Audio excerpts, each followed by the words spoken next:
안녕하십니까. 위더스 가이드 김신홍 목사입니다. 한 주 동안 잘 지내셨습니까? 지금 전국적으로 코로나가 재확산되는 그런 상황 가운데 있습니다. 우리는 이런 상황 속에서 우리의 신앙을 어떻게 지킬 수 있겠습니까? 우리는 각자의 삶 속에서 그리고 가정 속에서 하나님 앞에 온전한 예배를 드림으로 통해 우리의 신앙을 바로 세워갈 수 있을 것입니다. 12월 15일 묵상 나눔 가정 예배 우리 함께 나눌 본문의 말씀은 신명기 2장 1절에서 9절까지의 말씀입니다. 우리가 지금 지난주부터 해서 신명기 말씀을 계속해서 묵상하고 있습니다. 오늘 본문에 보면은요, 하나님께서 이스라엘 백성들을 명령하셔서 광야의 길로 이렇게 이스라엘 백성들이 인도하는 것을 우리는 볼 수 있습니다.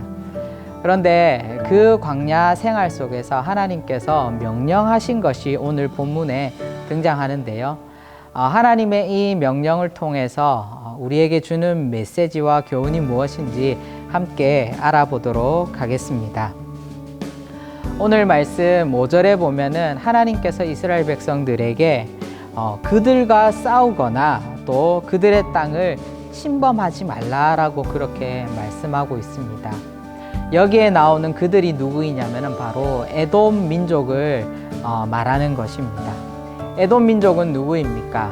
에돔은 야곱의 형인 에서로부터 출발한 그런 민족입니다. 어떻게 보면 이스라엘에게서는 바로 형제와 같은 그런 민족일 수도 있는데요. 하나님께서 광야길에서 바로 지켜야 될 것이 이 민족의 소유를 뺏거나 이 민족의 것을 어떻게 보면은 침범하지 말라라고 그렇게 말씀하는 것을 우리는 볼 수 있습니다. 그것은 하나님께서 이 에돔 민족의 땅을 이스라엘 백성에게 주신 것이 아니기 때문입니다. 바로 이스라엘 백성에게는 하나님께서 가나안 땅을 약속하셨기 때문에 이스라엘 민족은 그 가나안 땅을 바라보고 나아가기만 하면 되는 것입니다. 바로 이 땅에 욕심이 생겨서 또 이 땅의 것이 좋아서 이곳에 살거나 이 소유들을 빼앗는 것이 아니라 이스라엘 백성은 하나님께서 명령하신 그 땅을 바라보며 나아가야 되는 것입니다. 우리도 마찬가지입니다. 우리가 때로는 인생을 살아갈 때에 우리의 눈에 좋아 보이는 것들이 때로는 있습니다. 가지고 싶은 것들, 해보고 싶은 것들 있습니다.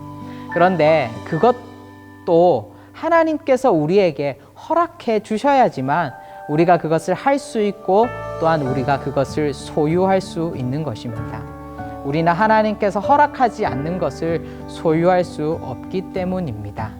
바로 하나님께서는 우리에게 가장 좋은 것, 가장 선한 것을 우리에게 주시기 때문에 우리는 하나님의 명령만 따라가면 되는 것입니다. 때로는 우리의 마음 가운데 무엇인가가 내 뜻대로 소유하고 싶은 것이 있습니다. 내 마음대로 하고 싶은 것이 생길 때가 있습니다. 그럴 때마다 정말 이것이 하나님께서 원하시는 것인지, 정말 이것이 하나님께서 뜻하시는 것인지 우리는 하나님 앞에 기도할 수 있는 신앙인이 되어야 합니다. 그리고 오늘 본문 8절에 보면은요, 하나님께서 구체적으로 이스라엘 백성들의 이 길로 가라라고 말씀하십니다. 이 길이 어디 길입니까? 바로 엘락과 에시온 게벨의 길로 가라라고 말씀하십니다. 바로 이 길은 에돔 땅을 둘러서 가는 길입니다. 빠르게 가는 길이 아니라 둘러서 가는 길인데요. 실제적으로 우리 에돔이라는 땅이 어디에 있냐면은 지금 우리 지도상에 보면 이스라엘 밑쪽에 보면 사해가 있지 않습니까? 사해 그 바로 밑에 이렇게 덩어리 모양으로 된 그 땅이 바로 에돔이 예전 고대 근동에서 살았던 지역입니다. 하나님께서는 그 넓은 지역을 가로지르면은 빨리 가나안 땅으로 갈 수도 있었는데 하나님께서는 이스라엘 백성들에게 이 에돔 땅을 침범하지 말고 돌아가라 라고 그렇게 말씀하신 것입니다. 하나님께서 왜 돌아가라 라고 말씀하셨겠습니까? 그 길이 이스라엘 백성들에게는 가장 좋은 길이기 때문입니다. 사람의 눈에는 빠른 길처럼 보이지만 또 사람의 눈에는 돌아가는 길처럼 보이지만 바로 우리 하나님께서 정해주시고 바로 하나님께서 인도하시는 길이 가장 빠르고 안전한 길인 것을 오늘 본문에서 말씀해주고 있습니다.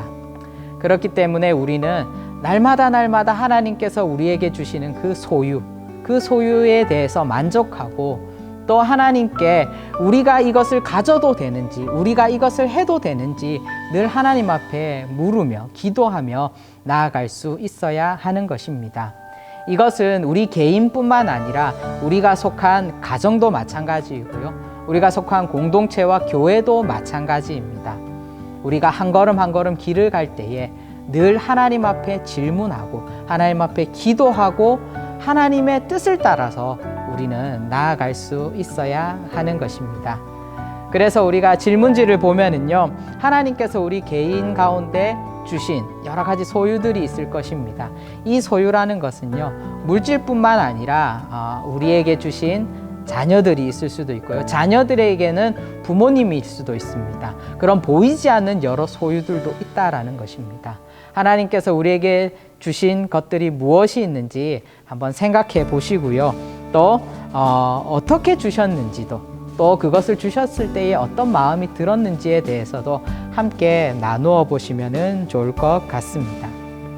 그리고 우리가 때로는 우리가 생각하기에 지름길인 것 같았는데 그 지름길을 막상 가보았을 때에 어떠한 일들이 발생되었는지 어떠한 일들이 생겼는지 또 하나님께서 우리에게 주셨던 또 지름길이 아니라 돌아가는 길을 때로는 우리에게 주셨을 때도 있을 것입니다. 그 길을 돌아갔을 때에 우리에게 어떠한 결과가 있었는지에 대해서도 각자 경험이 있으면은 서로 그 경험들을 토대로 함께 나누면서 묵상하면은 좋을 것 같습니다.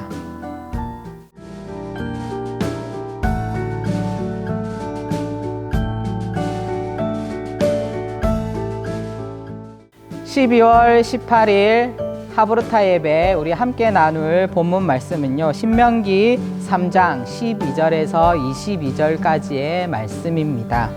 오늘 말씀에 보면은요, 가나안 땅이 아니라 가나안 땅 맞은편, 즉 요단 동편에 땅을 분배받은 그런 민족들에 대한 이야기들이 나옵니다.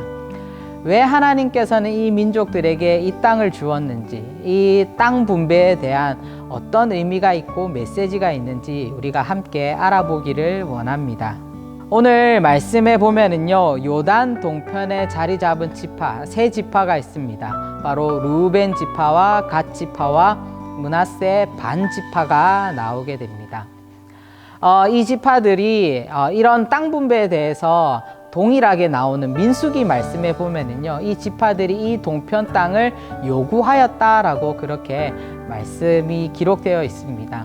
그런데 하나님께서 이들의 요구를 들으시고 하나님께서는 이 요단 동편에 이 세 지파들이 자리 잡을 수 있도록 허락해 주시는 것을 우리는 볼 수 있습니다. 하나님께서 이렇게 주신 기업은요, 우리가 임의로 변경할 수 없는 것입니다. 하나님께서 정해 주셨기 때문에 이거를 바꿀 수도 없고요, 이 땅을 넓히거나 줄일 수도 없는 것입니다. 하나님께서 우리 각자에게도 이런 기업을 주셨고 땅을 주셨습니다. 그것이 무엇이냐면 바로 은사입니다. 우리 각자에게도 크건 작건 우리 성도들에게 은사를 주셨습니다. 하나님께서는 그 은사들을 그냥 우리가 잘 먹고 잘 살기 위해서 사용하라고 주신 것이 아니라 바로 하나님의 나라를 세우고 교회를 세우고 가정을 세우고 정말 하나님께서 원하시는 공동체를 세우기 위하여서 하나님께서 우리 각자에게 은사를 주셨습니다. 우리는 이 은사들을 최대한도로 활용하여서 정말 하나님을 기쁘시게 하고 정말 우리 각자의 삶과 가정과 공동체 속에서 하나님의 나라를 세울 수 있어야 합니다. 그리고 오늘 말씀에 보면은요, 18절과 22절에 보면은 하나님께서 이 요단 동편의 땅을 받은 이 지파들에게 명령하시는 것이 있습니다. 무슨 명령이냐면요, 바로 아직까지 땅을 분배받지 못한 바로 가나안을 정복하여서 땅을 분배받을 그 지파들과 함께 가나안 정복에 동참할 것을 명령하셨습니다. 바로 이것이 우리에게 말씀해 주는 것이 무엇이겠습니까? 바로 이 이스라엘 민족 중에 동편의 땅을 받은 이 세 지파가 땅을 받았다 해서 정복전쟁에, 가나안 정복전쟁에 나몰라라 참여하지 않는 것이 아니라 바로 한 공동체성을 띠고 이 가나안 정복전쟁에 참여해야 된다라는 것이죠. 이것은 바로 우리 성도들은 이기적인 삶이 아니라 바로 이타적인 삶을 살아가야 된다는 것을 말씀해 주고 있습니다. 바로 서로 도우며 서로 협력하며 살아가야 하는 것입니다. 이것이 우리 성도들뿐만 아니라 우리가 함께 살아가는 우리 이웃들과도 마찬가지이고요. 또 우리가 더 넓게 보자면 이 지역과도 마찬가지입니다. 이 지역 안에서 우리가 서로 협력하고 서로 사랑하고 소외된 자들을 위하여서, 약자들을 위하여서 서로 도울 수 있는 그런 마음을 가지고 살아가야 하는 것입니다. 요한복음 13장 34절과 35절에 이렇게 기록되어 있습니다. 새 계명을 너희에게 주노니 서로 사랑하라. 내가 너희를 사랑한 것 같이 너희도 서로 사랑하라. 너희가 서로 사랑하면 이로써 모든 사람이 너희가 내 제자인 줄 알리라. 바로 예수님께서 제자들에게 명령하신 것입니다. 바로 제자의 삶이란 무엇입니까? 서로 사랑하는 삶입니다. 성도들뿐만 아니라 가정 안에서 가족들을 사랑하고 또 교회 성도들을 사랑하며 믿지 않는 이웃이지만 그들 또한 사랑하며 지역을 사랑하며 나라를 사랑하는 것, 그것이 바로 제자됨의 첫 번째 의무이기 때문입니다. 그렇기 때문에 우리 성도들은 바로 이타적인 삶을 살아감을 통하여서 하나님의 이름을 드러내고 하나님의 영광을 드러낼 수 있어야 하는 것입니다. 오늘 질문지에 보면은요, 우리 각자에게 주신 하나님의 은사가 있을 것입니다. 그 은사가 무엇인지 서로 질문해 보고요. 또 내가 생각하는 은사와 상대방이 생각하는 은사를 서로 함께 나누어 보시면 좋을 것 같습니다. 그리고 또 최근에 때로는 우리 마음 가운데 이기적인 마음이 들 때가 언제였는지, 그 상황이 언제였는지 한번 생각을 해보시고 또 그것에 대해서 우리는 어떻게 우리의 삶을 고치고 바꿀 수 있는지에 대해서 한번 서로 나누어 보시면 좋을 것 같습니다. 우리 사랑하는 대도교회 성도 여러분, 한 주 동안 각자의 삶 속에서 가정 예배와 또 개인 예배 또 말씀 묵상 잘 하시고요. 늘 우리의 삶 속에서 하나님께서 힘주시고 능력 주신다라는 거 잊지 마시고 믿음을 통하여서 승리하며 나아갈 수 있기를 주님의 이름으로 축복합니다.